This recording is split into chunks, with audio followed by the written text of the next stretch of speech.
नमस्कार सभी को। स्वागत है आपका स्मार्ट एजुकेशन हब में। आज हम class 6 maths chapter 1 patterns in mathematics के बारे में पढ़ने वाले हैं। सो चैप्टर 1 का नाम है पैटर्न्स इन मैथमेटिक्स। सो अब हम जो पढ़ाई करने वाले हैं 6 से लेकर 6, 7, 8, 9, 10 अगली जिन भी क्लासेस के बारे में हम पढ़ाई करने वाले हैं उनमें हम लॉजिकल रीजनिंग के साथ पढ़ाई करेंगे। फिर आप अच्छे से मतलब अपने दिमाग को बिठा लीजिए इस चीज को कि लॉजिकल रीजनिंग अब इन क्लासेस में आने लगेगी। आपको रट्टा नहीं मारना होगा। पहले चैप्टर का नाम है patterns in mathematics. Let's revise the basic concept of whole numbers before learning about patterns in mathematics. Patterns in mathematics को पढ़ने से पहले हम whole numbers के बारे में जान लेते हैं। सबसे पहले है natural numbers.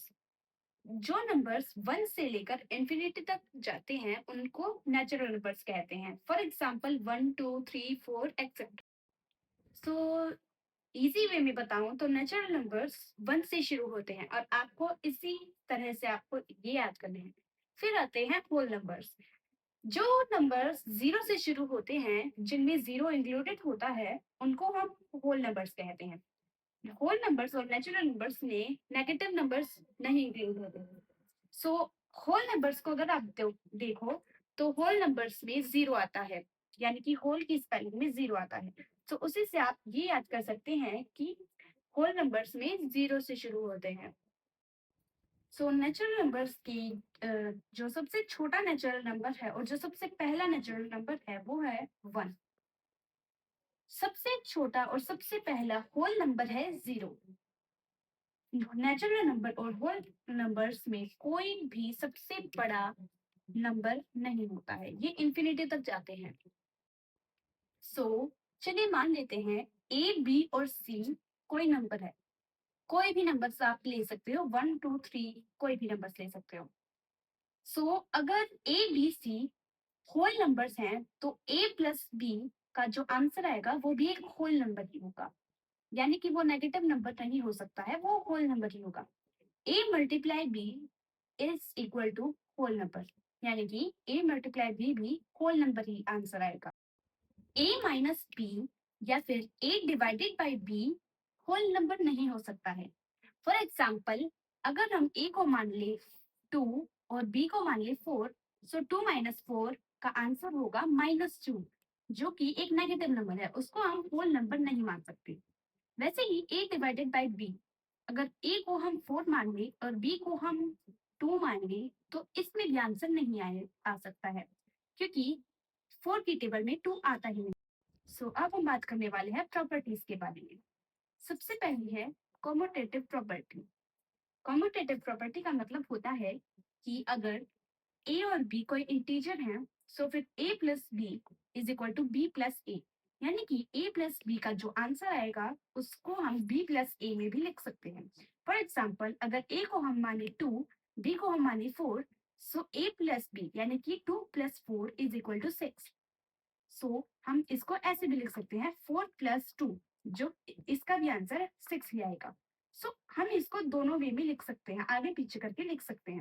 A multiply B is equal to B multiply A, यानी कि जैसे हमने प्लस की ऑपरेशन में समझा था वैसा ही इसी में भी है।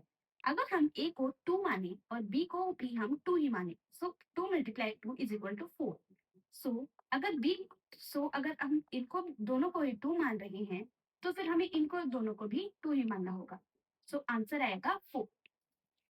अब हम आ जाते हैं सब्ट्रैक्शन के ऑपरेशन पर। ए माइनस बी, बी माइनस ए नहीं हो सकता। फॉर एग्जाम्पल ए को हम ले लेते हैं 2, बी को हम ले लेते हैं 4। अगर ए में से 2 में से 4 गया तो फिर आएगा हमारा आंसर -2। लेकिन अगर बी को मान लेते हैं 4 और ए और 2, अगर 4 में से 2 गया तो आंसर आएगा 2।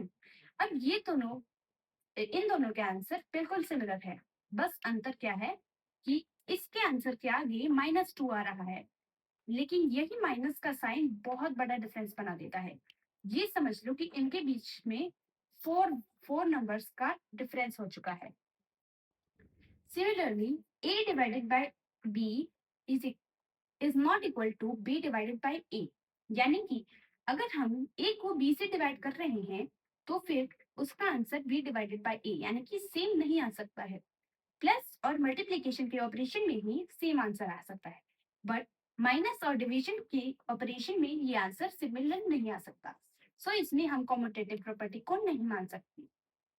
अब बात करते हैं एसोसिएटिव प्रॉपर्टी के बारे में। एसोसिएटिव प्रॉपर्टी में हमेशा 3 वर्ड्स होते हैं, यानी कि 3 नंबर्स होने चाहिए। ये कंपल्शन होता है अगर आपको एसोसिएटिव प्रॉपर्टी को समझना है। For example, a plus B plus C, इनको अगर हम ऐड करें, a plus B, 2 plus 2 4 plus C plus 2, 4 plus 2 6। So फिर इसका मतलब है कि पहले 2 नंबर्स को ऐड करना है और लास्ट का जो नंबर है उसको भी इसी में ऐड कर देना है।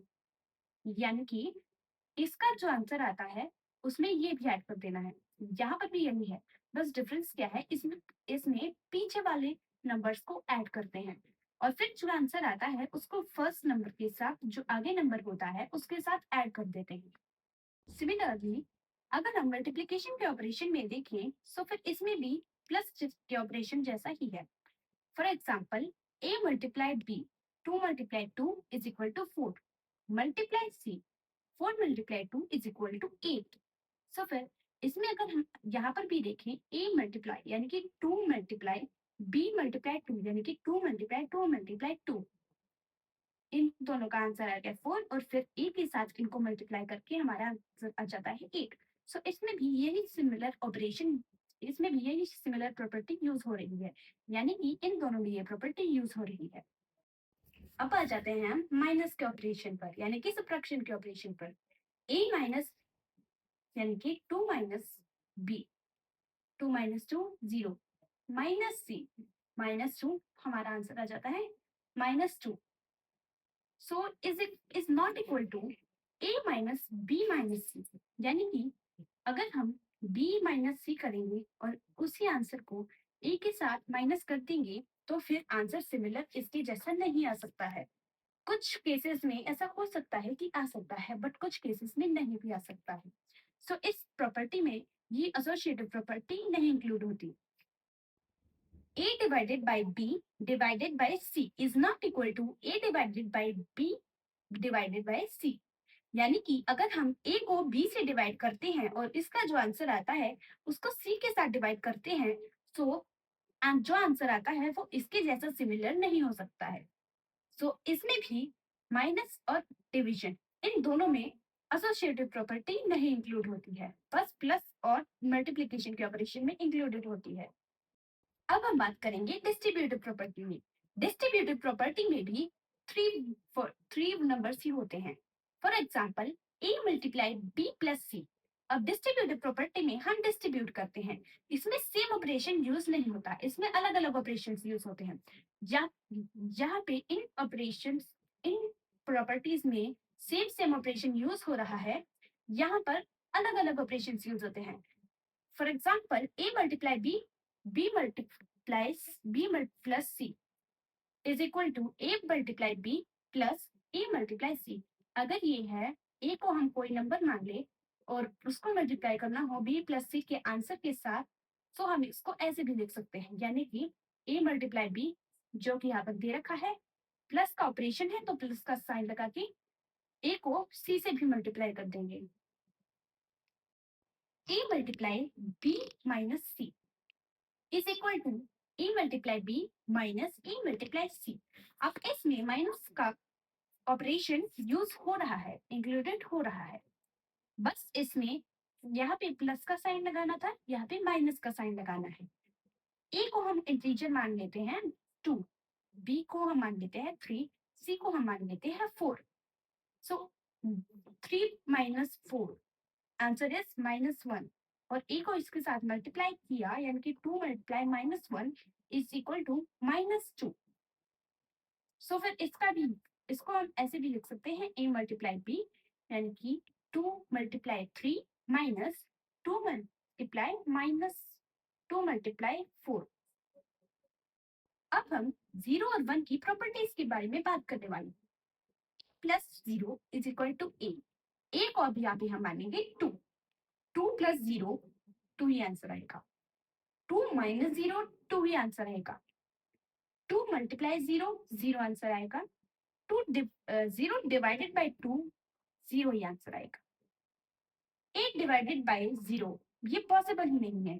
2 को अगर हम 0 से डिवाइड करेंगे so it is not possible, क्योंकि 2 की टेबल में 0 आता ही नहीं है। a multiply 1 is equal to 8, यानी कि 2 मल्टीप्लाई 1 2 ही आएगा। 8 divided by 1 is equal to 8। 2 divided by 1 is equal to 2। 8 divided by 8 is equal to 1। 2 divided by 2 is equal to 1। ये ऑपरेशन ये सब कुछ तभी पॉसिबल है जब a 0, यहाँ पर जो a लिखा हुआ है ये 0 ना हो। अब हम बात करने वाले हैं पैटर्न्स इन नंबर्स के बारे में, जो कि हमारे चैप्टर के नाम में ही है, पैटर्न्स इन मैथमेटिक्स। अब हम आ जाते हैं अपने main topic patterns in numbers पर। जो the simplest of all patterns are number pattern. जो सबसे सिंपलेस्ट पैटर्न्स है सभी में, वो है नंबर्स का पैटर्न्स। लाइक लूनर साइकिल में 28 डेज होते हैं, ये एक पैटर्न फॉर्म कर रहा है। ह्यूमन के 2 पैर होते हैं, काउस के 4 लेग्स होते हैं, एक्सेट्रा। सो यहाँ पर भी ये एक पैटर्न फॉर्म कर रहा है। अब हम बात करने वाले हैं नंबर सीक्वेंस के बारे में। A number sequence is an ordered set of numbers where the order is determined by a rule.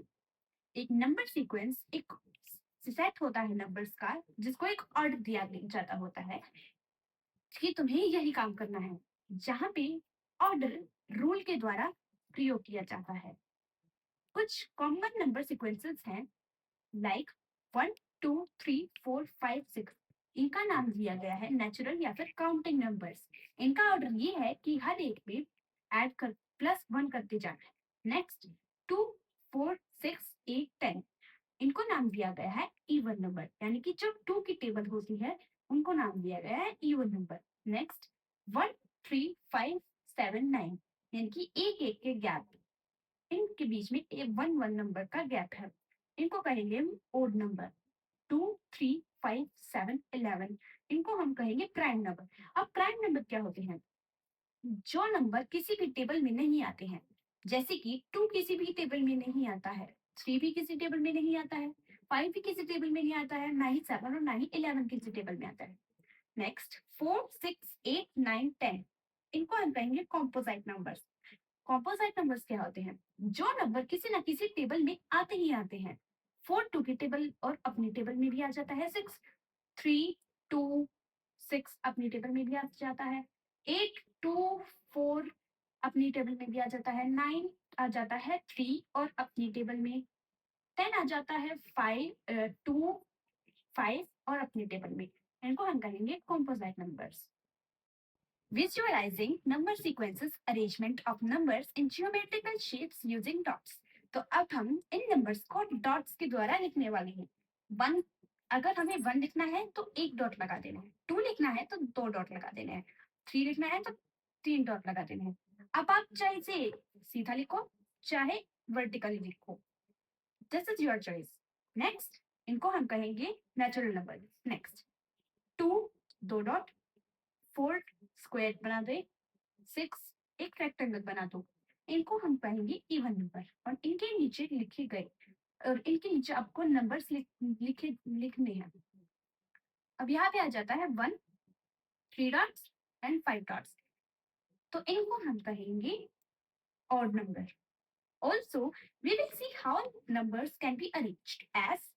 अब हम यहाँ पे देखने वाले हैं कि अलग अलग शेप्स में कैसे नंबर फॉर्म किए जा सकते हैं। For example rectangle. चलो हम 6 और 8 का एग्जाम्पल ले लेते हैं।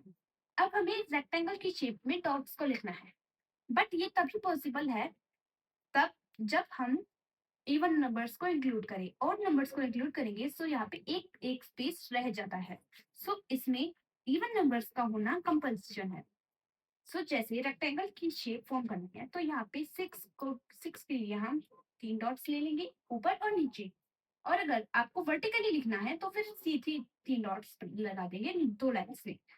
अब आता है 8, तो 8 के लिए हम हर 2 लाइन में 4-4 डॉट्स लगा देंगे।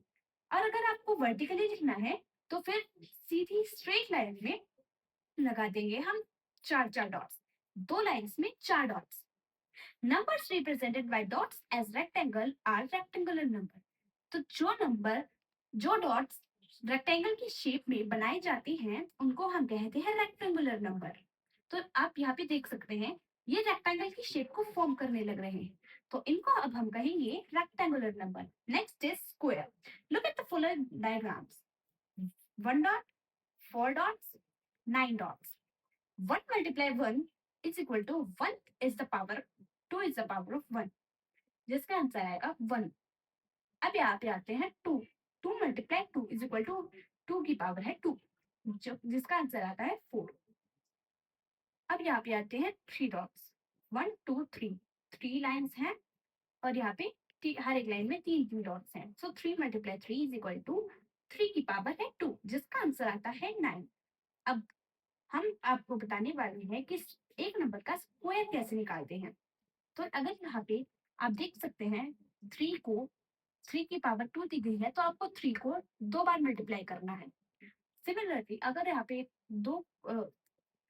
यहाँ पे हमने गलती से 2 लिख दिया है, यहाँ पे 3 आना है। तो यहाँ पे अगर 3 दिया गया है, 3 की पावर 3 है, तो आपको 3 को 3 बार मल्टीप्लाई करना है। 3 मल्टीप्लाई 3 मल्टीप्लाई 3, सो जिसका आंसर आ जाता है 9। सिमिलरली 2 की पावर है 2, सो फिर 2 को 2 बार मल्टीप्लाई करना है। 2 मल्टीप्लाई 2, जिसका आंसर आ जाता है 4। Numbers represented by dots as square are square numbers. जो नंबर स्क्वायर की शेप में बनाए होते हैं उनको हम कहते हैं square numbers. Example of shape sequences. अब हम बात करने वाले हैं शेप सीक्वेंसेस के एग्जाम्पल के बारे में। First, a polygon is a simple closed figure made up of sides of equal length and angles of equal measure. तो अब यहाँ पे पॉलीगन की डेफिनेशन दी गई है। पॉलीगन मतलब होता है एक सिंपल क्लोज्ड फिगर जिसकी हर एक साइड इक्वल लेंथ की होती है और हर एक एंगल इक्वल मेजर का होता है। अब जैसे देखिए, ट्रायंगल की 3 साइड्स होती हैं, स्क्वायर की 4 साइड्स होती हैं, पेंटागन की 5 साइड्स, हेक्सागन की 6 साइड्स, हेप्टागन की 7 साइड्स, ऑक्टागन की 8 साइड्स, नैनोगन की 9 साइड्स, डेकागन की 10 साइड्स। इन शेप्स को हम कहते हैं रेगुलर पॉलीगन क्योंकि ये हर एक साइड से बंद है। सेकंड है हमारा कंप्लीट ग्राफ्स। अब देखिए यहाँ पे एक लाइन खींची गई है और यहाँ पे इनके बाहर 2 डॉट्स लगाए गए हैं, इनको हम कहेंगे K2। क्यों? क्योंकि यहाँ पे 2 डॉट्स हैं। फिर यहाँ पे 3 डॉट्स हैं, ट्रायंगल 3 डॉट्स, सो फिर यहाँ पे कहेंगे हम इसे K3। फिर स्क्वायर, स्क्वायर की 4 साइड्स होती हैं, सो फिर ये हमारा बन चुका है K4। फिर यहाँ पे स्टार बना के एक पेंटागन इसके चारों तरफ फॉर्म कर दिया गया है, इसको हम कहेंगे K5। क्यों? क्योंकि यहाँ पे 5 साइड्स है, पेंटागन की 5 साइड्स होती है। Count the number of lines in each shape, which number sequence do you get. So इसका आंसर आपको कमेंट में बताना है। इनकी हर एक साइड लाइंस, हर एक शेप की लाइंस को काउंट करना है और आपको बताना है कि कौन सी नंबर सीक्वेंस आपको मिलती है। एक square 1, 4 square 4, 9 square 9। Perfect square shown by square tessellation और स्टैक्ड स्क्वायर। ये परफेक्ट स्क्वायर्स है जो कि स्क्वायर टेसलेशन या फिर स्टैक्ड स्क्वायर्स के द्वारा दिखाए गए हैं, बनाए गए हैं। सो उम्मीद है आपको वीडियो पसंद आया होगा। हमें आपके प्यार और सपोर्ट की बहुत ज्यादा जरूरत है, so please like share subscribe smart education hub. उम्मीद है आपका दिन अच्छा होगा। Bye bye everyone, take care of your health.